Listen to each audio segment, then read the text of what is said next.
Le livre s'appelle Le fascisme mystique. Vous savez, chaque fascisme a des couleurs locales. Mystique, c'est la couleur locale du fascisme haïtien tel qu'elle a été pratiquée par Duvalier. Et en Haïti, à l'époque de Duvalier, on le considérait comme un super bokor. Pas un grand bokor.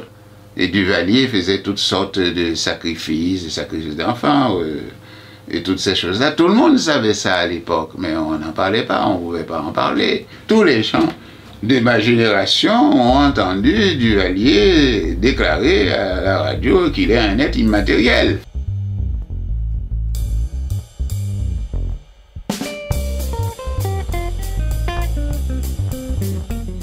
Monsieur Obou, bonsoir. Bonsoir. Alors, vous êtes, on va dire, vous êtes professeur. J'étais. Vous étiez professeur, on va dire ça, et vous êtes docteur en sociologie. Également, vous avez enseigné en France. Donc là, vous venez de sortir un pavé, un gros volume, en fait, qui s'intitule Le fascisme mystique du docteur François Duvalier. Donc, merci d'accepter cette interview pour parler de cet ouvrage nécessaire. Alors, avant tout, en fait, dans ce livre, vous avez montré comment l'arrivée au pouvoir de Duvalier a mis un coup d'arrêt à ce que vous appelez la belle époque de la vie culturelle haïtienne dans les années 60. Alors, j'aimerais... 50-60. Dans les années 50-60. Voilà, c'est ça. Alors, cette époque que vous rappelez, que Bernard Dietrich appelait période de somptuosité, effectivement. D'un bon papa. Voilà, est-ce que... C'est un livre très peu connu. Voilà, c'est ça. Est-ce que vous pouvez, en fait, selon vos souvenirs, nous rappeler quelques éléments de cette époque, effectivement, dorée, d'avant Duvalier? Bon, cette époque, sinon restons dans la métaphore de Bernard Dietrich, période de somptuosité haïtienne, il faut rappeler quand même, Dietrich lui-même est arrivé en Haïti par hasard en 1949. C'était un type, un baroudeur qui est sorti de Nouvelle-Zélande et qui naviguait avec des amis. Et puis arrivé, ils ont échoué à New York. Un juif les a aidés à reconstruire leur bateau. Ils sont descendus à Miami. Et à Miami, ils ont trouvé un fret pour Haïti. Je crois de Issa El Sayed qui venait de construire son hôtel. Et puis Dietrich arrive en Haïti, il sort sur les quais pour aller faire une promenade. Et puis il entend un son. C'est un son typiquement haïtien qu'il raconte dans Bon Papa, qui est un tam-tam. Il est allé jusque là où ça se produisait. Et puis il est revenu sur les quais, il a vendu sa part à aux 3 autres amis qui étaient avec lui sur le bateau. Il est resté en Haïti et il est devenu un Haïtien comme vous et moi, que Duvalier va expulser en 1963. Alors je crois que Dietrich et le docteur Ronny Gillot, qui est l'un des fondateurs avec Roger Lafontaine, Bob Germain et Serge Connier de la milice Tonton Macoute à l'université en 1960, sont les grands mémorialistes du duvalierisme. Et vous verrez que dans ce livre, j'ai reconstitué. En fait, ce que je fais, je n'ai rien inventé, je ne fais que restructurer dans une logique conformément à ma propre théorie de tout ce que ces gens-là ont dit. Mais moi, je n'ai rien inventé. Évidemment. Donc, et culturellement, ce que je veux dire, c'est que, est-ce que vous pensez que l'arrivée au pouvoir de Duvalier a mis un coup d'arrêt à la vie culturelle haïtienne, on va dire, des années 50 et 60? Mais si vous voyez, si vous avez bien lu la première partie, il y a un professeur américain qui a dit la vie culturelle en Haïti, à cette époque, c'était quelque chose de plus merveilleux que se passait dans les salons français au XVIIe et au XVIIIe siècle. Tout le monde venait en Haïti. C'est l'époque où Haïti a explosé avec les peintres qu'on a qualifiés de naïfs, avec leurs grands tableaux à Sainte-Trinité, l'église épiscopale. Il y a des acteurs, il y a des metteurs en scène américains qui sont venus en Haïti et qui ont eu certains même ont demandé à ces peintres de venir décorer leur maison privée aux États-Unis.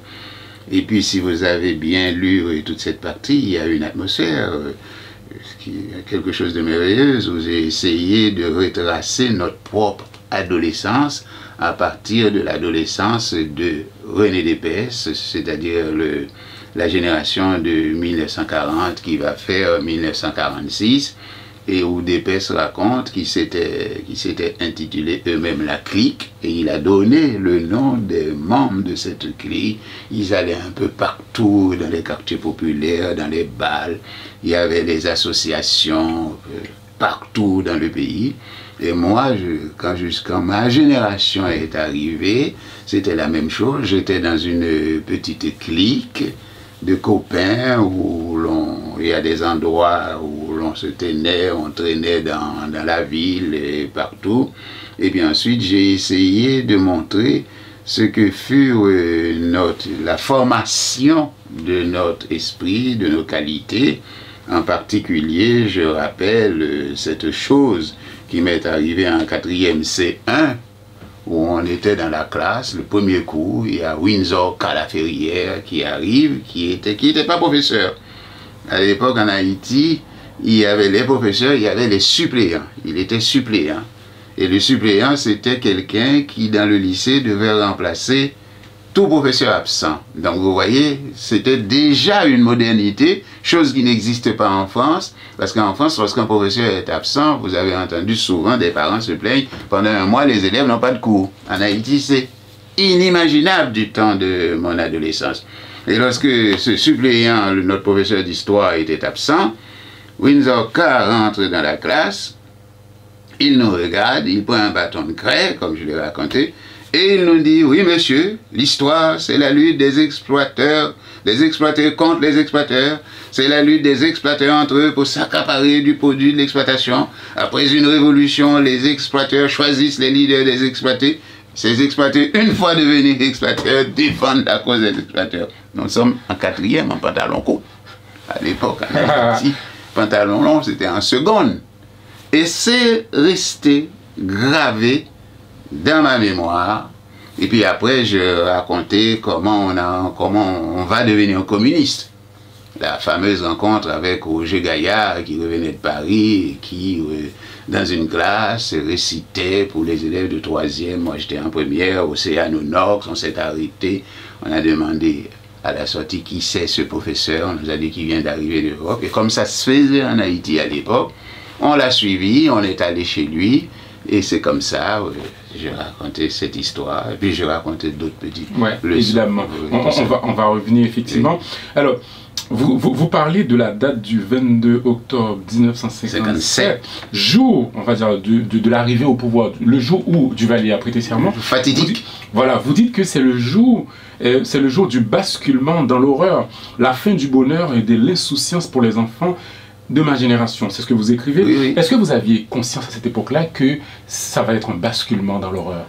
On ne pouvait pas le savoir parce qu'on nous avait présenté Duvalier, c'était un médecin qui ne parlait pas, personne ne connaissait son opinion. D'ailleurs, vous voyez dans le livre là, ses contemporains le disent, et puis on ne pouvait pas savoir que ça allait être ça. Puisque comment imaginer, parce que à l'époque, quand Duvalier arrive au pouvoir, moi je suis en seconde. On est en seconde au lycée Pétion. Quand on était en seconde au lycée Pétion, c'était comme tous ceux qui étaient dans les autres grands lycées, c'était merveilleux. On allait être au sommet de la hiérarchie, tout était ouvert pour nous. Parce que quand même, à l'époque, c'était pratiquement 85% d'analphabètes. Et être au lycée Pétion, je ne sais pas si vous le savez, mais je l'ai souvent rappelé aux Français qui, lorsqu'on leur dit tu viens d'où? J'ai Haïti, ils disent Tahiti, ils disent non, c'est Haïti. Ils ne savaient même pas que Haïti est une ancienne colonie française. Et puis lorsqu'ils parlent de l'analphabétisme, de ce qui en est de l'état d'Haïti, je dis attention, n'oubliez pas que le lycée Pétion a été créé en 1816. Et que depuis 1816, on enseigne dans cet établissement. Tandis que vous, ici en France, il faut attendre Jules Ferry en 1881-85 pour que l'école primaire soit obligatoire et pour que les enfants des classes populaires en France commencent à apprendre le français, qui a été décrétée langue nationale par la Convention. Ouais, c'est vrai qu'on a appris, c'est vrai que c'est intéressant, on a appris aussi c'est ça que vous racontez avec beaucoup de lyrisme, le fait qu'il y avait le chaland qui passait, le chaland de Jacques Etienne, qui ramassait les enfants, qui marchaient pieds nus. À l'époque en Haïti, oui, c'est extraordinaire. Quand on voit la situation d'Haïti actuellement, de penser que dans les années 50, sous le régime de Magloire, on n'avait pas le droit de sortir pieds nus dans les rues de Port-au-Prince. Et Jacques Etienne, qui était capitaine des recherches criminelles, avait ces chalands qu'on appelait smoking. Parce que je l'ai dit dans le livre d'après Bernard Dutrecht, ces chalands-là étaient de couleur blanc et noir, c'était comme le costume traditionnel. Et alors, bon, nous, on faisait nos matchs de football dans les rues comme les enfants d'aujourd'hui. Eh bien, quand on dit main chaland, tout le monde s'enfuit. Voilà, c'était ça Haïti à l'époque. Ça a disparu. Parce que comme vous le savez, je l'ai expliqué dans le livre, dans un chapitre qui s'appelle, où je fais une analyse après une définition de la société civile, où je montre qu'il y avait une société civile en Haïti, au sens de Hegel du thème, parce que le concept de société civile est né avec Hegel, et puis ensuite, bon, à la suite des auteurs de la doctrine du contrat social, eh bien, avec Duvalier, cette société civile haïtienne va disparaître, va être dissoute, et ce sera l'instauration d'une société de tonton Macoute. Justement, vous insistez sur le fait, sur le caractère fasciste du duvalierisme. Alors, est-ce que vous pouvez expliquer pour les plus jeunes en quoi est-ce que le régime, en quoi est-ce que le duvalierisme est un fascisme? Eh bien là, justement, je vous ai préparé une petite note. Par exemple, le fascisme, c'est 1. Principe du chef, 2. Les institutions politiques, 3. Le pouvoir exorbitant des tontons Macoute, 4. Une police ultra secrète, et 5. Une idéologie de la terreur. Alors, comme pour ceux qui liront le livre, ou ceux qui liront plus tard, ou ceux qui l'ont lu, ils verront que la problématique du livre est fondée sur l'analyse de Hannah Arendt. Hannah Arendt qui expose de manière précise ce que fut le fascisme en Europe, les modèles italiens avec Mussolini, le modèle allemand avec Hitler, le modèle espagnol avec Franco. Et Hannah Arendt commence par montrer que la différence entre le tyran et le totalitaire, le despote totalitaire. Elle dit ce qui caractérise un pouvoir tyrannique, c'est qu'il n'est pas lié par des lois, et ce qui explique à la fois la brutalité et la violence dont il est capable et sa capacité à se plier au calcul cynique du tyran. Or, même si le totalitarisme peut emprunter les moyens de la tyrannie, son seul principe, son principe est tout à fait différent parce qu'il est soumis à une loi impitoyable, celle de l'idéologie de la terreur. Et l'idéologie de la terreur en Haïti, sous Duvalier, c'était quelque chose. Parce que justement, vous avez dit qu'on parlera pour les autres tomes du livre, en particulier une secte satanique au pouvoir. Maintenant, je sais, j'ai compris que Duvalier a pu dominer les Haïtiens pendant 30 ans parce que c'était un régime satanique fondé sur des pratiques de magie et de sorcellerie. Alors, on va revenir sur cette question parce que j'ai un point à éclaircir avec vous là-dessus, effectivement. Alors, vous avez méthodiquement listé, parce que mon attention était beaucoup attirée sur ce point, vous avez méthodiquement listé les noms des ministres de Duvalier. Alors, c'est pour qu'on ne les oublie pas, parce que c'est vrai qu'on a l'impression, des fois, avec le recul, voilà, on sait que le régime de Duvalier, c'était un régime de terreur, mais les ministres, les idéologues du régime, on les a oubliés. Mais méthodiquement, vous avez cité ces gens-là en disant que voilà, un tel était ministre, un tel était secrétaire d'État, un tel était un idéologue, etc. Alors pourquoi vous avez fait ce travail, effectivement, parce qu'on a tendance à oublier ces gens-là? Dans la 4e de couverture, vous avez vu que j'ai fait une licence de sociologie à la Sorbonne. Je ne sais pas comment on enseigne la sociologie, mais moi j'ai été l'élève de Raymond Aron. C'était l'époque où Raymond Aron faisait ses cours sur 18 leçons sur les sociétés industrielles. Et Raymond Aron, dans la lutte des classes, qui est l'un des tomes de 18 leçons sur la société industrielle, a fait la distinction entre élite, classe dirigeante et classe dominante. Généralement, en Haïti, on a plutôt tendance à retenir un nom, Duvalier, Aristide, mais il y a une élite dirigeante, il y a une classe dirigeante et il y a une classe dominante. Et c'est pas Duvalier seulement, j'ai relevé systématiquement les noms. D'abord, c'est une question, j'ai fait quand même des études d'histoire à l'École normale supérieure en Haïti, et je sais que c'est toujours un groupe qui arrive au pouvoir. Duvalier est arrivé avec un groupe au pouvoir. Le noyau central et initial à l'origine, c'est la fameuse école de Griot, les indigénistes. Alors tous ces gens-là, d'ailleurs, le premier ministre de l'Intérieur du Duvalier, c'est Frédéric Duvigneau, c'était ministre de Vincent. Donc vous voyez, vous êtes là dans une permanence. Après, ces gens-là vont se grouper autour du Duvalier. Bon, les Slipéians, dans un livre, les appellent les figurants. Mais en réalité, Duvalier a dirigé le pays avec une classe politique. Ils sont responsables de la destruction du pays parce que c'était les acteurs qui intervenaient dans la réalité.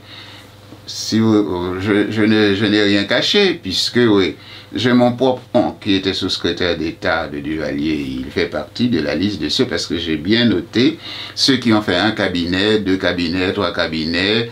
Celui qui a battu le record, c'est Jules Blanchet. Mais certains d'entre eux n'avaient pas le choix, pas vrai? Parce qu'un refus, quand vous êtes désigné ministre par François Duvalier, j'imagine que dans certains cas, et d'ailleurs vous le dites vous-même, et vous dites que parfois, en fait, la sagesse veut qu'un poste de ministre ne se refuse pas.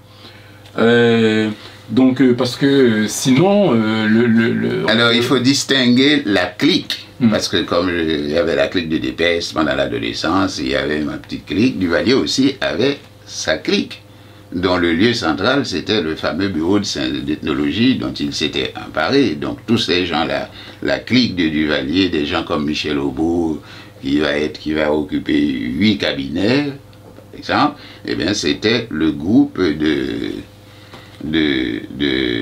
bureau d'ethnologie. Et en plus, si vous ajoutez à ce noyau central, vous avez un autre noyau qui sont les Haïtiens qui ont toujours pensé qu'ils doivent diriger, qui étaient les amis de Duvalier. Mais vous avez certaines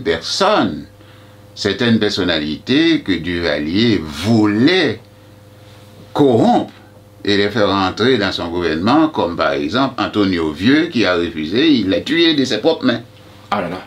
Alors, vous avez raconté, c'est assez intéressant aussi, les coulisses de la désignation du successeur de Duvalier, et que vous avez dit que, dans un premier temps, Jean-Claude n'était pas retenu. Alors, pourquoi c'était qui les prétendants les plus crédibles? Ça, les prétendants croyaient. Mais Duvalier l'a dit dans un discours, et je le rappelais, que le moment venu, je passerai le pouvoir à la jeunesse, et beaucoup de ces gens-là, d'ailleurs, ils faisaient ça de temps en temps pour laisser comme l'impression qu'il y avait une place vide, et tous ceux qui venaient s'engouffrer, il les arrêtait, il les fusillait. Il a éliminé, il y avait un film là, je crois, avec Anthony Quinn que j'avais vu dans le temps qui s'appelle Opération par le vide. eh bien, il a fait une opération par le vide. C'était comme un aimant pour attirer, pour voir quels sont les prétendants, ceux qui veulent son poste, il les liquidait comme ça. Jusqu'à ce que le moment venu, quand il sent la mort prochaine, parce que vous verrez que dans le tome Une secte satanique au pouvoir, que Duvalier a organisé minutieusement sa mort. C'est organisé minutieusement.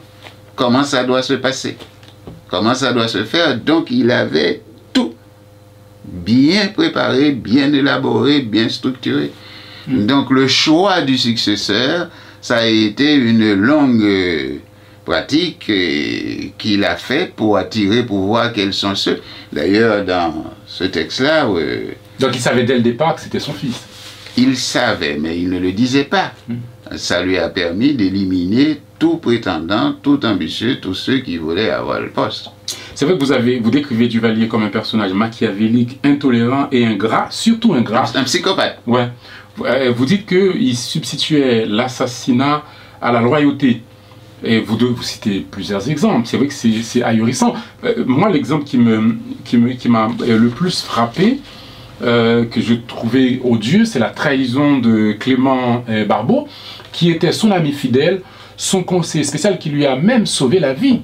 Parce que quand il était très malade, et cet ami-là, il l'a assassiné. Duvalier disait, tout le monde le savait, que la reconnaissance est une lâcheté. Donc, par conséquent, je ne pense pas, son problème avec Barbeau, c'est un problème très simple. D'ailleurs, Dietrich l'a bien décrit et dit souvent que si ce n'était pas Barbeau, Duvalier ne serait jamais président de la République. Mais son problème avec Barbeau est venu d'une histoire de trafic d'argent et que Barbeau n'a pas voulu partager avec Duvalier. Ah oui, c'est écrit dans le livre. Il n'a pas voulu partager, et puis il y a eu un conflit entre eux, et puis il a enfermé Barbeau à Fort Dimanche. Mais Barbeau a eu la vie sauve, et ça c'est à la suite du colonel Francis Charles, qui a écrit un livre sur Francis Charles, c'est un colonel qui a passé 14 ans dans la garde présidentielle. Il a dit Barbeau a été sauvé de Fort Dimanche parce que les enfants de Duvalier étaient en Europe, et quand ils sont revenus, ils étaient étonnés de ne pas trouver Tante Réa, c'est comme ça qu'ils appelaient Madame Barbeau, et Oncle Clément. C'est les filles de Duvalier qui ont fait sortir Barbeau de prison. Alors Duvalier, qu'est-ce qu'il a fait? Il lui a offert une voiture neuve, je crois une petite voiture verte. Barbeau a fait semblant de devenir religieux. Et puis un beau matin, il s'est mis à couvert à Villamanrez. Et c'est à partir de là, lorsque ses affaires étaient, son groupe était bien structuré, il est ressorti et ce fut une guerre infernale qui a duré pendant longtemps, pendant des mois, dans les rues de Port-au-Prince, entre François Duvalier et Clément Barbeau. Bon, pour Duvalier, que Barbeau l'ait sauvé, effectivement, Duvalier était mort en mai 1959.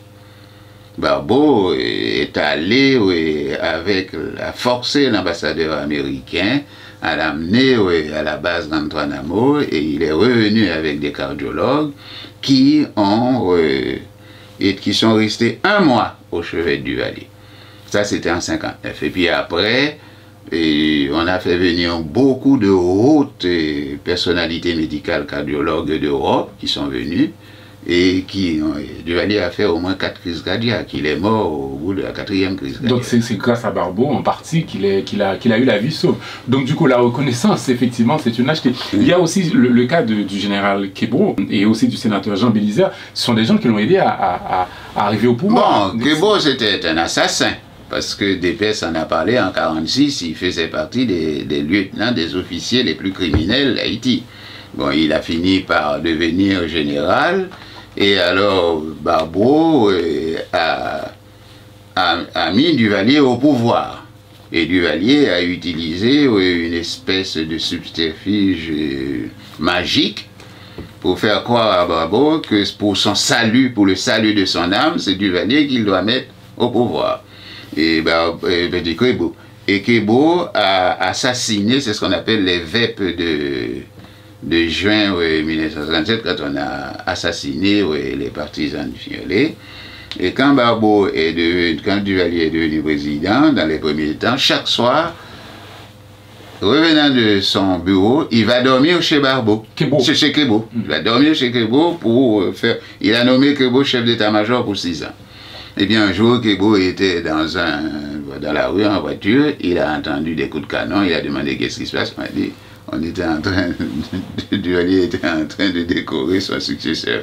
Il a filé à l'ambassade dominicaine, il a pu partir, mais les amis de Kebo, parce que c'est quand même lui qui a mis, les amis de Kebo ont tant et si bien fait que Duvalier a nommé Kebo ambassadeur au Vatican.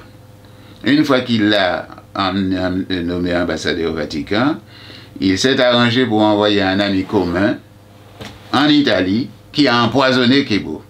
Ça, c'est le docteur Gillot qui raconte ça en détail, parce que je ne sais pas si vous... Gillot, je regrette qu'il soit mort il y a 15 jours, je ne sais pas si vous connaissez ce monsieur, Ronnie Gillot, comme je viens de vous le dire, c'est l'un des fondateurs, dans un des tomes de mes livres, je les appelle le Quatuor des Sculapes. La Fontaine, Conny, Gillot et Bob Germain. Et c'est Gillot qui raconte comment Duvalier a fait empoisonner Kebo. Voilà encore un autre cas comme ça. Son ami. Il y a aussi cette scène terrible, la scène de l'exécution de 19 officiers qui étaient des proches.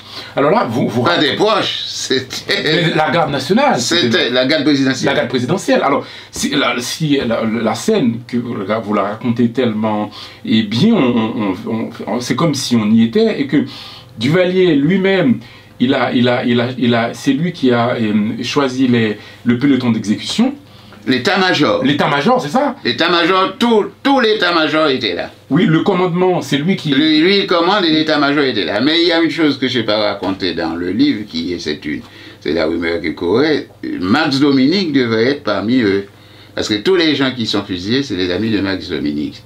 Mais il paraît que Marie-Denise, qui était une égérie, un soir, à la veille de cette affaire-là, débarque au Palais National.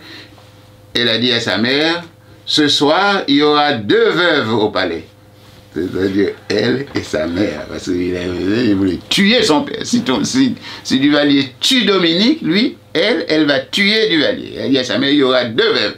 Il faut rappeler que Max Dominique était le mari de la fille de Duvalier. C'est raconté en détail dans cette histoire, ce mariage, parce que Duvalier ne voulait pas de ce mariage.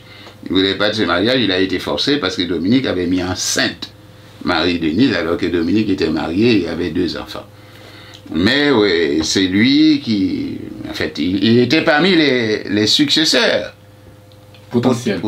Il était parmi les successeurs potentiels. Et Duvalier a envoyé sa fille et Dominique en Europe, ambassadeur.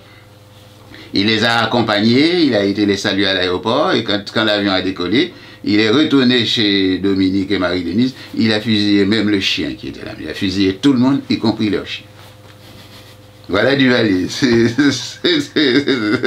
Voilà. Alors, vous dites que je trouve l'accusation extrêmement grave. En fait. L'accusation? Non, mais pas celle que vous racontez, évidemment, on sait que c'est vrai, mais je parle de cette accusation que je vais citer là. Alors, vous dites que Duvalier se livrait à des sacrifices d'enfants. Avec ça, on en parle beaucoup moins. Est-ce que, je veux dire, expliquez-nous ça, parce que pour moi, c'est une découverte. Il y a le livre s'appelle Le fascisme mystique. C'est l'autre aspect. Le mystique, c'est vous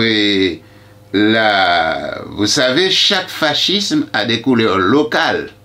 Mystique, c'est la couleur locale du fascisme haïtien tel qu'elle a été pratiquée par Duvalier. Mais ça, je le raconte en détail dans un livre aussi important que celui-là qui s'appelle « Une secte satanique au pouvoir ». Mais si on passe, je ne sais pas moi, selon votre disposition, à l'aspect mystique, parce qu'il y a l'aspect mystique du fascisme de Duvalier. C'est vrai qu'on sait qu'effectivement Duvalier était empreint de mysticisme. Non, Duvalier n'était pas empreint de mysticisme. Duvalier était un grand initié. Ah. Et il disait lui-même dans un discours, il a dit qu'il est un grand mystique. Et en Haïti, à l'époque de Duvalier, on le considérait comme un super Bokor. Pas Ongan, Bokor. Il y a une différence entre Ongan et Bokor. Bokor. C'était pas une posture, non, le Bokor existe, puisque si vous lisez... Non, mais en ce qui concerne Duvalier, est-ce que c'était pas une posture pour essayer de mystifier le peuple? En fait, il a utilisé, quand même, il ne faut pas oublier, si vous êtes des Haïtiens, vous savez que le fondement, les axes fondamentaux de la culture haïtienne, c'est le vaudou. Et que le vaudou, c'est les deux mains, la main droite et la main gauche. Il y a ceux qui servent de la main droite et ceux qui servent de la main gauche. Je ne sais pas si vous êtes au courant de ces choses-là, cette caractéristique. La main droite, ce sont les dieux tutélaires, et la main gauche, ce sont les criminels. Et je ne sais pas, c'est développé et exposé par beaucoup d'historiens, que les Radas, le Panthéon Rada n'a pas participé à l'indépendance nationale. Et que ceux qui vont faire l'indépendance nationale, les fameux chefs esclaves qui vont se réunir à Bois-Caïman, cette cérémonie fondateur de l'indépendance d'Haïti, où l'on s'est lié par le pacte de Dahomey, le pacte du sang, où tous ceux qui étaient là, les chefs, ils ont fait un sacrifice d'un animal, je crois que c'est un porc, un cochon, c'est un symbole de la culture haïtienne. Eh bien, ce sont les Congos et les Ibo qui ont participé. Les Radas du Grand Dieu du Nord ont donné une procuration à ceux-là, parce qu'ils ne voulaient pas participer à des actes où le sang va couler.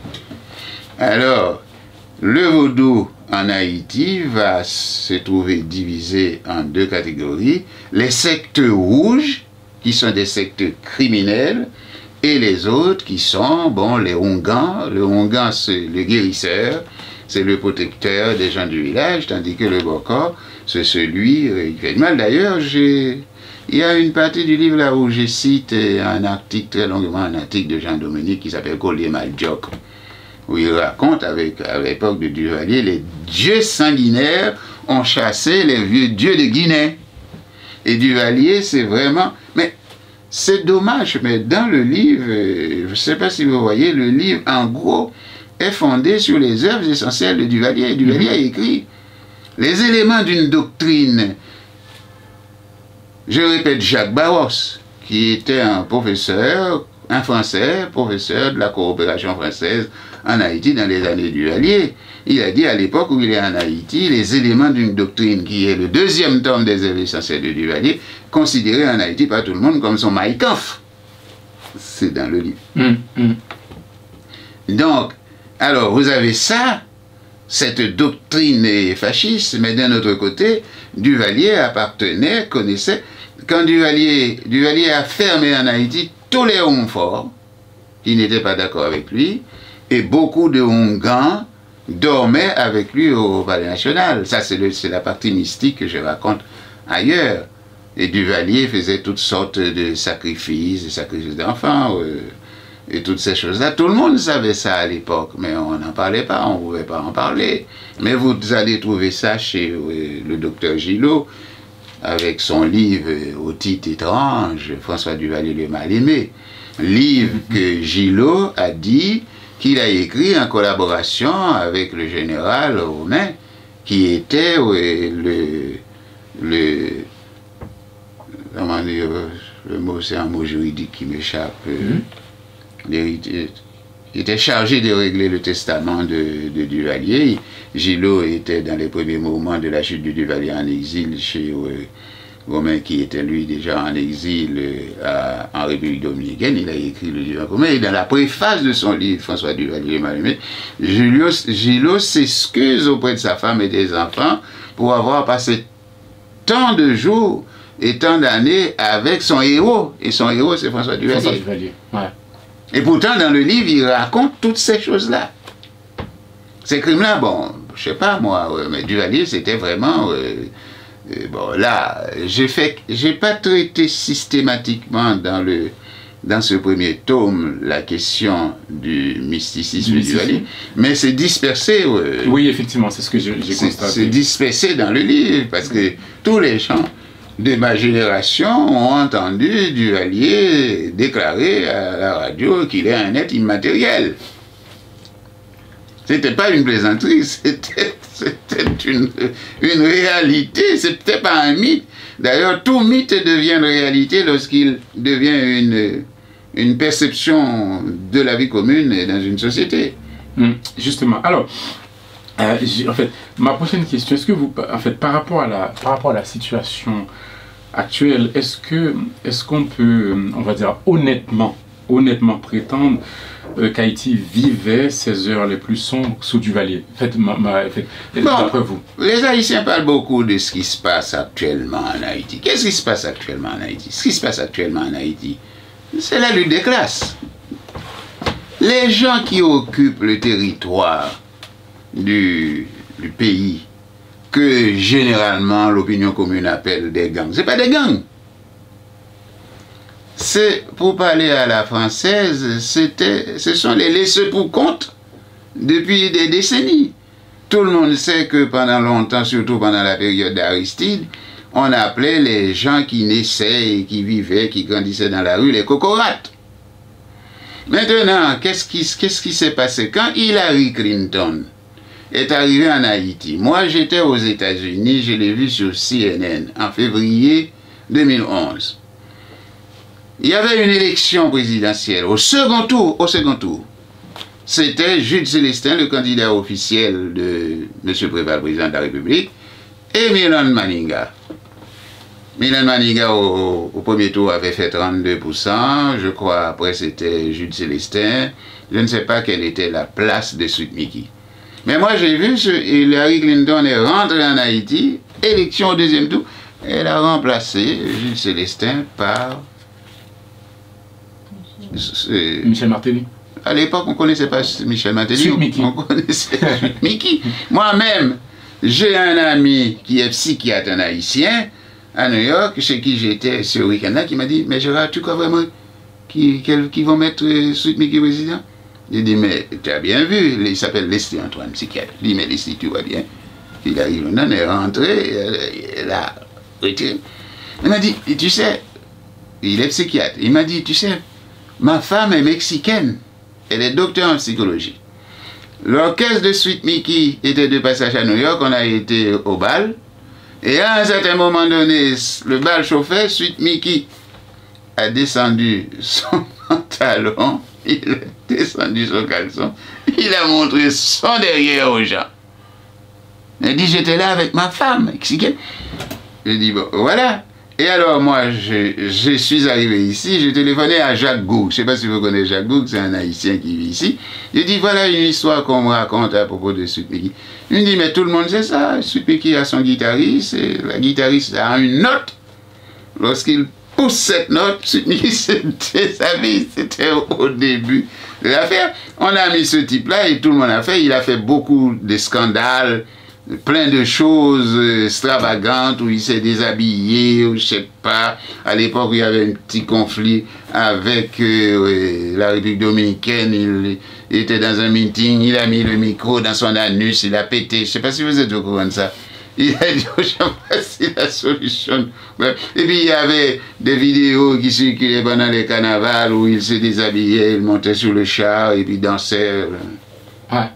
Mais en fait, je comprends tout ça, mais que répondez-vous à ça? À tous ces gens, surtout à certains jeunes, qui disent que sous Duvalier c'était mieux.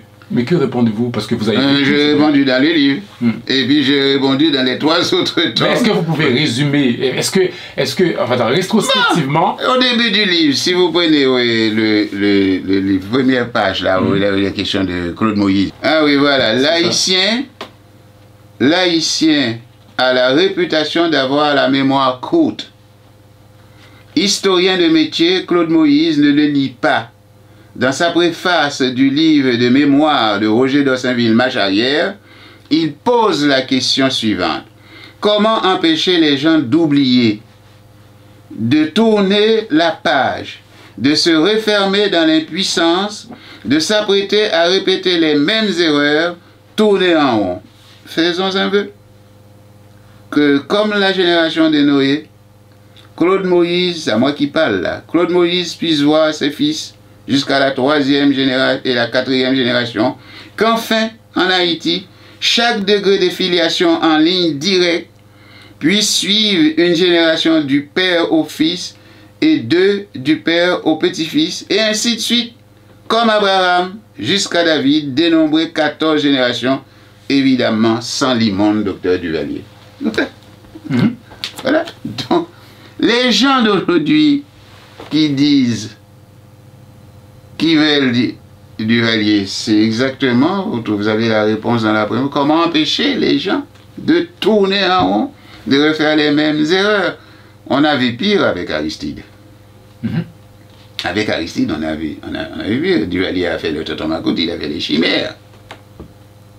Et ça a recommencé, avec Aristide, qui a finalement assommé le pays. Alors, pour revenir à ces gens qui occupent le territoire, qu'on appelle des gangs, ce n'est pas des gangs, c'est des gens, dans la dissolution suite à la destruction du pays à Duvalier, il n'y a plus de pouvoir, il n'y a plus rien. On a eu en dernière limite, on a eu Sweet Mickey, pour finir avec Jovenel, de petits gangsters. Eh bien, des groupes se sont organisés comme zone de pouvoir, ils ont pris leur zone de pouvoir. Donc c'est une forme nouvelle de la lutte de classe en Haïti. Moi je pense, ça va finir par une guerre civile entre eux, pour savoir quelle est d'ailleurs, il paraît même qu'il y en a un qui est très important au point qu'il a chassé le Premier ministre au pouvoir au Pont Rouge, qui a été déposé une gemme de fer. Vous êtes au courant de ça? Oui, bien sûr. Certains même le considèrent comme le nouveau président d'Haïti. Eh bien voilà. Mais attends, attendez, le problème en fait avec ça, c'est que à l'époque de Duvalier, même à l'époque d'Aristide, c'est que on va dire l'ennemi, on va dire ceux qu'on considérait comme l'ennemi était visible, c'est-à-dire qu'on pouvait se dire à ce moment-là, le problème c'est Duvalier, le problème c'est Aristide. Aujourd'hui, le problème est éclaté. Est-ce que c'est pas pire?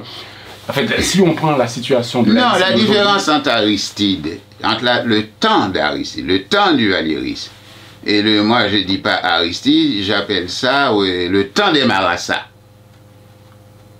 Vous savez ce que c'est que le temps des Marassas? Parce que Aristide s'était présenté avec Préval comme étant des Marassas. Mais les gens n'ont pas fait attention à ça. Le Marassa, c'est un concept vaudou. C'est un personnage dans le vaudou. Donc c'est les Marassas. Aristide s'est présenté, il s'est expliqué longuement, lui et Préval, c'est des Marassas, qui va gouverner avec lui. Et ils se sont partagés le pouvoir.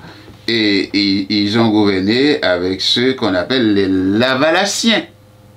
Et les Lavalassiens, c'est quoi? Duvalier avait les Tonton-Macoute, qui était une institution organisée, une armée parallèle à l'armée traditionnelle.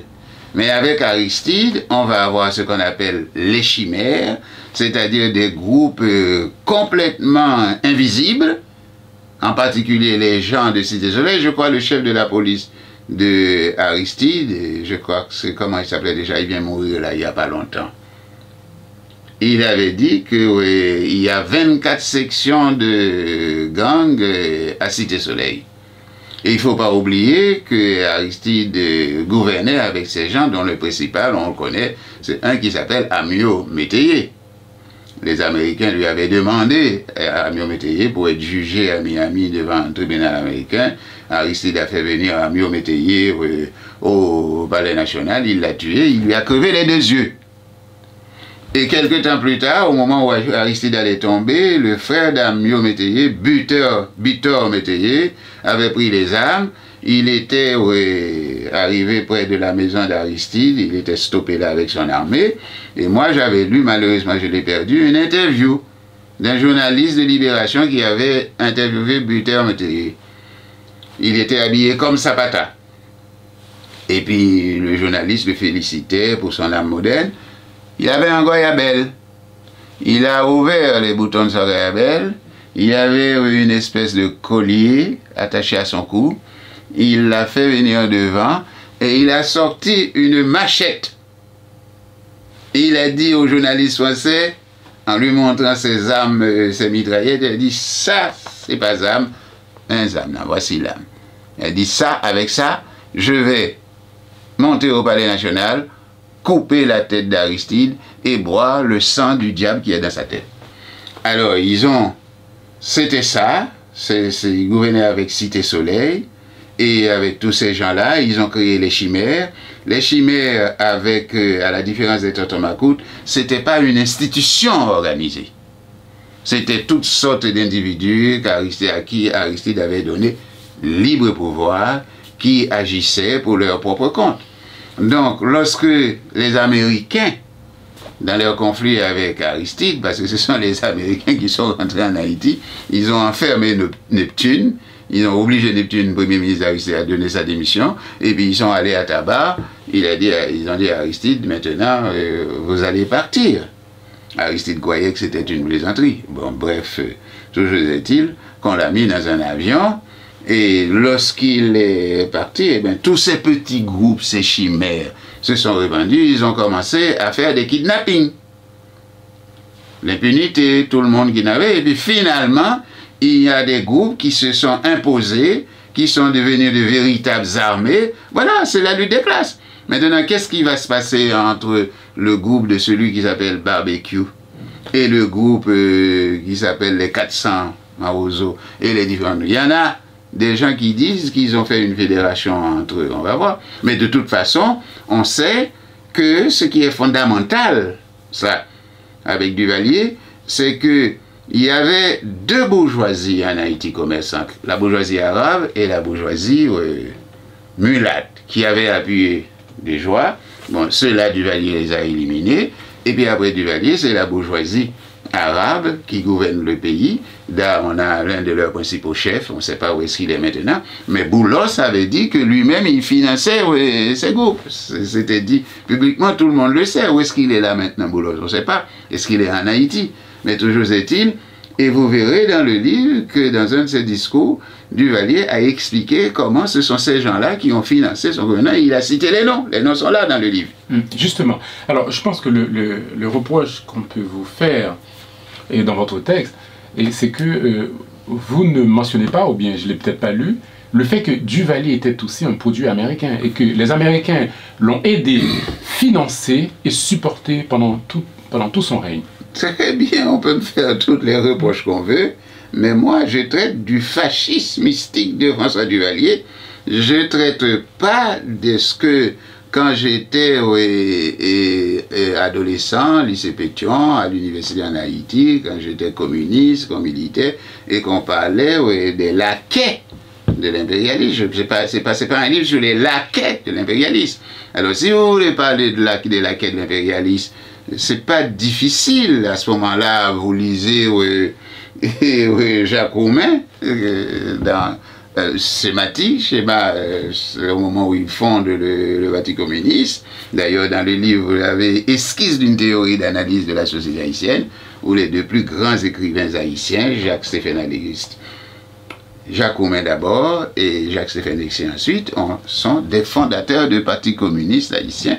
Et là, eux, ils parlent des voies et moyens de la révolution, ils parlent de l'impérialisme. Moi, j'aurais pu écrire un livre sur ça, mais c'est pas mon sujet. Alors maintenant, si vous voulez parler de ça, alors on va vous dire, après l'occupation américaine, quand ils sont partis, ils ont créé l'académie militaire.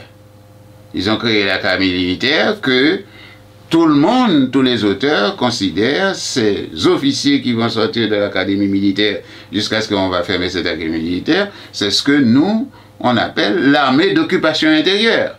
Il y a une armée d'occupation intérieure en Haïti. Et Duvalier, c'est l'extrême pointe de cette armée. Il a créé deux armées, et si vous voyez dans le livre, les Tontons Macoutes sont entraînés, armés par les Américains. Donc là, maintenant, le sujet... et de l'impérialisme, pour moi c'est l'impérialisme, qui d'ailleurs dans la partie qui concerne les bases économiques de la Belle Époque, en lisant Ulrich Joly et Michel Hector, on voit tout, et dans Jacques Roumain aussi. Analyse schématique de Jacques Roumain, oui, il donne la liste des propriétaires des entreprises que j'ai reproduit, des entreprises en Haïti. Il n'y a pas un Haïtien, c'est que des Américains. Après, ça va être l'ESCO, ça va être encore pire. Estimé, c'est encore pire, ça va être la Chada, où l'on va expulser des milliers et des milliers de paysans haïtiens. Duvalier n'a fait que porter ça à l'extrême. Il a fait ça avec Duvalier, il n'y avait pas autre chose à offrir aux Américains, il leur avait offert le monde Saint-Nicolas. Il n'y avait plus de biens. Donc, c'est, disons, la question de la domination américaine dans le livre est traitée de manière oblique. Voilà, c'est pas systématique, c'est pas l'objet du livre. L'objet du livre, c'est le fascisme mystique. Très bien. Alors Gérard Aubout, j'ai envie de vous poser une question personnelle aussi. C'est quoi votre rapport avec ce régime? Je sais effectivement qu'une partie de votre famille, effectivement, à un certain moment, a collaboré avec Duvalier. Tu parles de Michel Aubout. Michel Aubout n'a pas collaboré. Michel Aubout, c'est l'âme de Duvalier. Okay. Quand Michel Aubout est mort, si vous voyez bien que le livre est dédié à Clélia Aubout et à Goéla Roland, c'est ma mère biologique, et Clélia Aubout, c'est celle qui m'a élevé, je crois que ça doit être la sœur de Michel Aubout. Et quand j'étais à New York au moment de la mort de Michel Aubout, et on parlait des histoires de famille, et Clélia Aubout, ma tante, a dit que Michel Aubout avait pris un point avec Duvalier pour ne pas quitter l'autre. Donc ils sont morts l'un après l'autre. Et vous n'avez pas vécu tout ça? Mais bien sûr, oui, puisque mes deux frères étaient en prison. Roger Aubout, mon petit frère, a été assassiné en 1964, alors que Michel Aubout est sous-secrétaire d'État de l'Intérieur. D'ailleurs, dans le livre qui s'appelle L'éternité de ceux que je n'ai pas revus, parmi, je vous disais tout à l'heure, c'est divisé en trois: les mémorables, les indomptables et les guerriers. J'ai mis mon petit frère Roger Aubout parmi les indomptables. C'était un petit poète. Bon, il était arrêté, il était dans la même cellule que Michel Hector, Marcel Gilbert et d'autres professeurs, et puis ensuite le fils de Larac, le premier mort des 13 qui avait 10 ans. On a libéré tout ce monde-là, on n'a pas libéré Roger. C'est l'impôt du sang. Ah. Ce Duvalier, si vous avez bien lu les livres, vous verrez que les Duvaliéristes disent le devoir de tout Duvalier, c'est de tuer même leurs parents et même de se sacrifier, même pour assurer la pérennité de Duvalier. Donc, donc votre oncle avait assumé ce meurtre? Bon, écoutez, moi, à l'époque, j'étais communiste, j'ai milité dans un parti, et parmi les gens qui étaient dans la même cellule que Roger Aubout, le docteur Yves-François Flavien, qui était le premier secrétaire général de l'UNE au moment de la fondation de l'UNE, il venait de sortir de prison. Il a été arrêté le même soir que Roger, c'est-à-dire 12-13 juillet 1964, dans la nuit du samedi à dimanche. À l'époque, ça ne se faisait pas d'aller chez quelqu'un qui venait de sortir de prison. Si vous allez de toute façon, une personne qui venait de sortir de prison sous Duvalier pouvait être arrêtée le lendemain même. Et tous ceux, la maison était surveillée, et tous ceux qui allaient chez lui étaient notés. J'étais communiste, j'ai pris la responsabilité. Yves-François Flavien, à l'époque, était un ami, on militait dans le même parti. Il me dit, mais on a libéré tout le monde par Roger. Il me dit, comment ça? Il me dit, nous, on nous a arrêtés. Le soir on nous a enfermés pendant une semaine au bureau de la police. Après une semaine, on nous a tous transportés ensemble, Marcel Gilbert, Michel Hector, le docteur Yves-François Flavien, dans le même cellule à Fort Dimanche. Un jour, M. Loïs rentre dans la cellule. Il a demandé à tout le monde leur nom. Quand il est arrivé à Roger, il dit Roger Aubout. Il dit, est-ce que vous connaissez le ministre? Il dit, oui, c'est mon oncle. Et Yves-François Flavien me dit, on croyait qu'on allait le libérer. Et tous se sont réunis, ils ont dit, bon, on va te libérer, ouais. tu diras ça à nos parents que nous sommes en vie, nous sommes à Fort Dimanche, on nous a pas tués, des choses de ce genre. Il me dit, mais comment ça on l'a pas libéré, ça fait...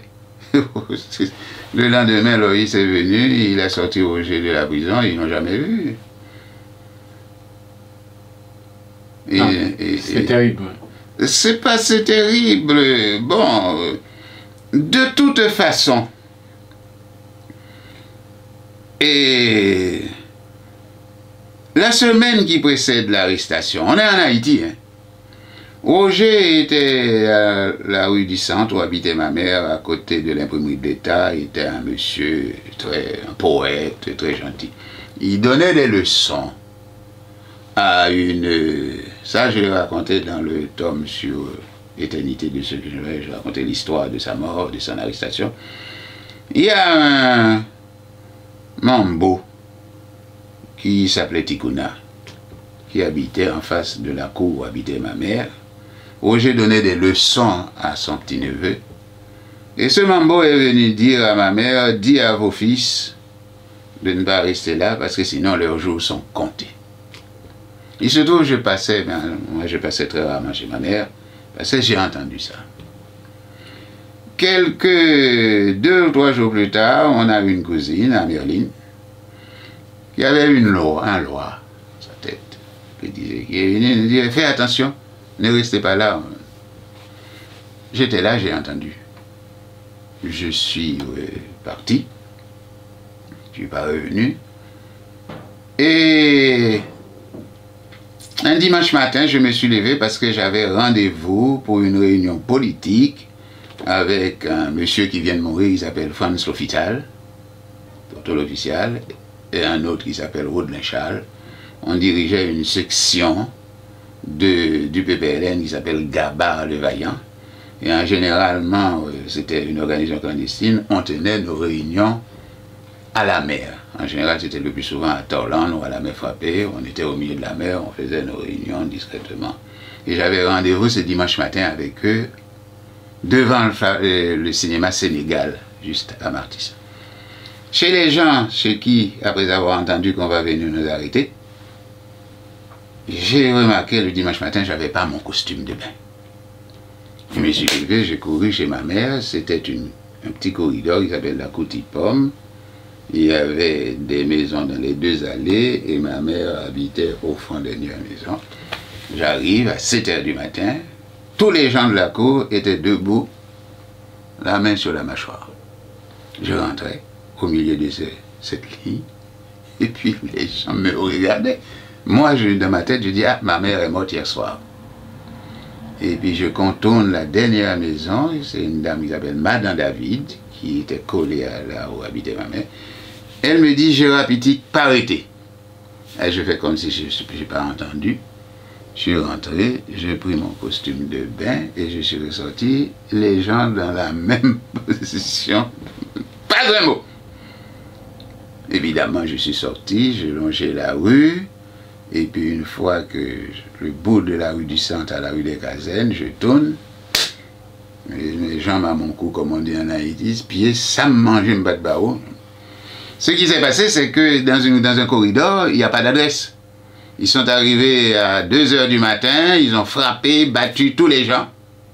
Et les gens voyaient les macoutes dans la rue, mais ils ne voyaient pas les macoutes qui étaient tabassés pour dire où côté caillé au bout. Et puis c'est comme ça, c'était commandé, le peloton était commandé par Gérard lui. Ils étaient une 30aine, militaires et tonton Macoute, qui sont rentrés dans cette petite chambre. Et puis bon, ils ont pris Roger, comme Marcel Gilbert, comme le même soir. Puis Michel au bout, quoi, bon, c'est un assassin. Qu'est-ce que tu veux que je te dise? Puisqu'il est, je ne sais pas, en Haïti, la mission du sous-secrétaire d'État de l'Intérieur, c'est de conduire la répression du régime. Et je ne raconterai pas, je l'ai raconté dans d'autres livres, que je suis à la faculté d'ethnologie en 3e année, assis à côté de 2 jolies jeunes filles de 18 ans, Evelyne Nonez et Michel Alcindor. Nonez était député et Alcindor c'était le mythique directeur du lycée des jeunes filles. Lycée des jeunes filles dont je parle la première. Et puis Michel Aubourg, qui était notre professeur, il faisait un cours sur la civilisation. Il rentre, il dépose sa valise sur son bureau. Il ouvre sa valise et il sort un 45. C'était pas de la blague, parce on est en 63 et on venait de fermer le Duvalier venait de fermer l'école normale supérieure et d'arrêter un tas de gens, dont mes propres copains. Il sort son 45. Et puis, alors, moi, pendant ce temps, je regardais la porte de sortie. Mais c'était là où se trouvait son bureau. Je ne sais pas quelle était son intention. Mais, en général, à la faculté, c'était pas faculté, il y avait surtout des filles, surtout à la faculté. J'étais au milieu de deux jolies filles de 18 ans, Michel Alcindor et Evelyne Nonez, qui est devenue d'ailleurs la femme de Hermogène Durand, qui était, je crois, un ministre d'Aristide et qui l'avait nommé ambassadeur au Bénin. C'est comme ça que ça se passait, mon vieux. Ah. Il sort son 45. Ah. Bon, il n'a pas tiré, je sais pas, mais je vais raconter cette histoire. Voilà. C'est incroyable l'ambiance. C'est vrai que on comprend en vous écoutant effectivement et surtout en lisant ce livre qu'il ne faut pas oublier cette période sanglante et que il faut plus jamais revivre ça au lieu de réclamer le retour.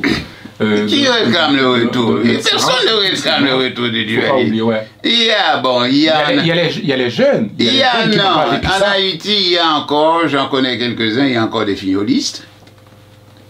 Je ne sais pas s'il y a des magloiristes, mais il y a des fiolistes. Mais est-ce que vous vous rappelez de la venue de Jean-Claude Duvalier en Haïti, de son retour il y a quelques années? Comment il a été accueilli? Eh bien, j'étais à New York, encore, j'étais à New York, je me rappelle bien.